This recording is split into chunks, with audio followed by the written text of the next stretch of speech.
Assalamualaikum warahmatullahi wabarakatuh. Jumpa lagi di channel Nakutpap. Nah, di kesempatan kali ini saya akan mencoba menjawab pertanyaan dari sahabat tani semua, sahabat Nakutpap semua. Kemarin ada yang bertanya, Bang, katanya gimana cara menentukan atau memilih bibit yang baik ya untuk pertanian ubi jalar.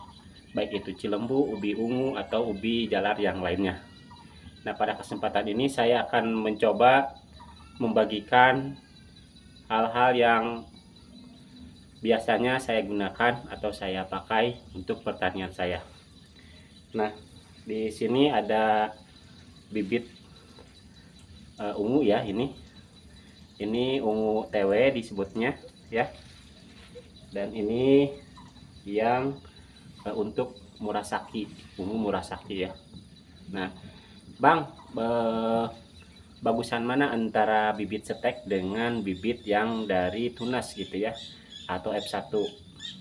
Jadi rekan-rekan perlu diketahui ya, bahwa untuk pembibitan itu tentunya ada plus minus ya, baik itu bibit setek ataupun bibit dari tunas. Tunasnya dari mana? Tunasnya yaitu dari umbi lagi tentunya ya, umbi yang kita semai di persemaian gitu ya, nantinya akan tumbuh tunas seperti ini nih. Ini udah ada akar.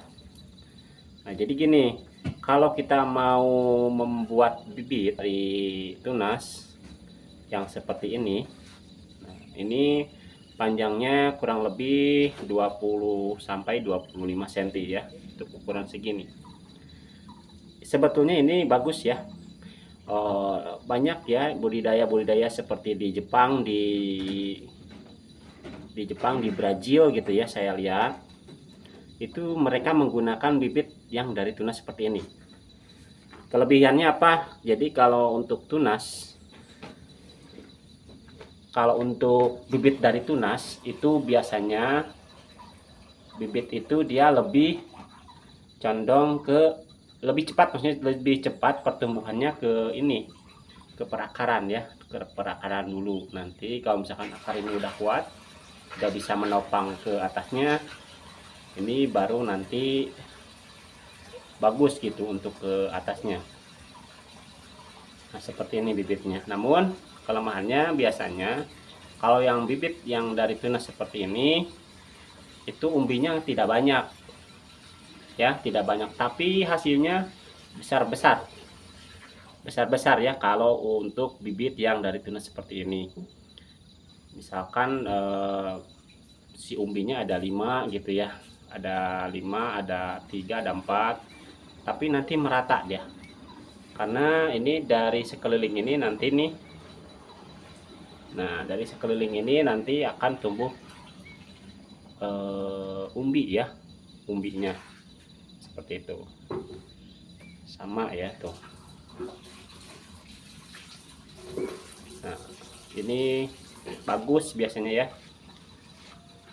Tuh.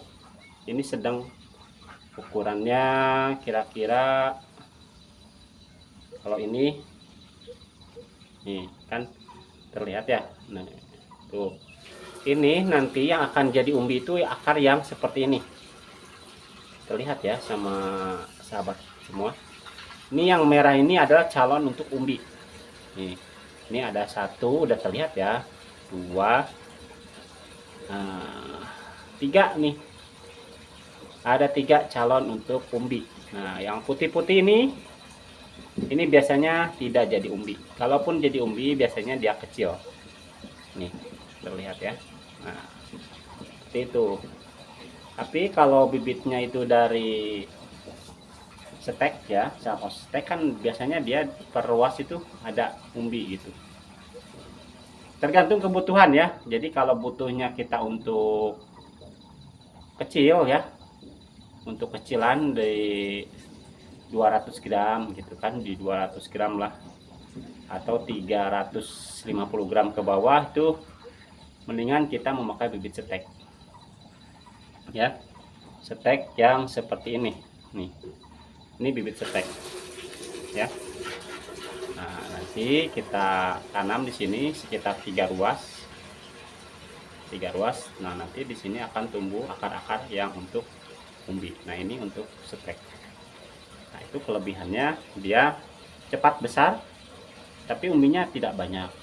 Biasanya ini digunakan untuk ubi-ubi memang yang untuk apa namanya, untuk olahan seperti digoreng gitu, seperti itu ya, untuk dikukus. Tapi kalau untuk ke pasarnya ke luar negeri, biasanya itu kurang diminati kalau ubinya itu terlalu gede gitu. Nah, itu kelebihannya. Bang, gimana pertumbuhannya cepat ya? Pertumbuhannya cepat sama aja ya. Cuman ini ada nih kekurangannya, yaitu ini kita perlu waktu ya untuk membuat benih yang seperti ini. Ini kurang lebih 3 minggu untuk menghasilkan tunas yang sepanjang ini, sepanjang 25 cm ini. Minimal 3 minggu atau 1 bulan. Ini baru bisa kita tanam.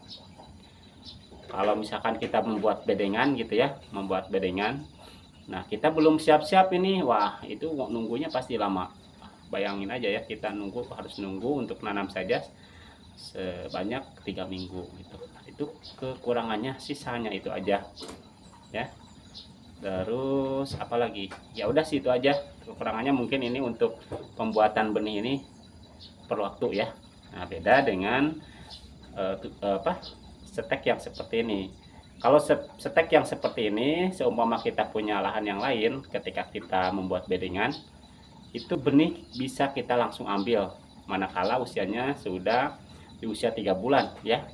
Jangan sampai usia bibit stek ini kurang dari 3 bulan. Kenapa? Karena untuk ubi biasanya di fase 5 minggu itu mereka baru keluar untuk baru membentuk gitu, maksudnya baru membentuk untuk umbi. Jadi kalau kita ambil untuk tunasnya setekannya, pucuknya, biasanya itu mengganggu pertumbuhannya karena makanannya pabriknya itu kita ambil gitu. Jadi saya sarankan untuk pengambilan bibit yang dari stek, diusahakan itu bibit yang sudah tua ya, 3 bulan ke atas ya. Nah, baik itu Cilembu, tewe dan sebagainya. Jangan sampai kurang dari 3 bulan. Sayang ke tanaman induknya gitu maksudnya ya. Nah, ini ya, 2 bibit yang berbeda ya. Nah, itu mungkin itu aja ya. Pemaparan saya mengenai bagaimana cara memilih benih yang baik itu dari tunas ataupun dari stek. Nah, itu ya. Silakan bagi sahabat semua yang ingin ditanyakan barangkali ya, silakan tanyakan di kolom komentar. Ini itu saja. Terima kasih. Salam petani, salam sukses. Assalamualaikum warahmatullahi wabarakatuh.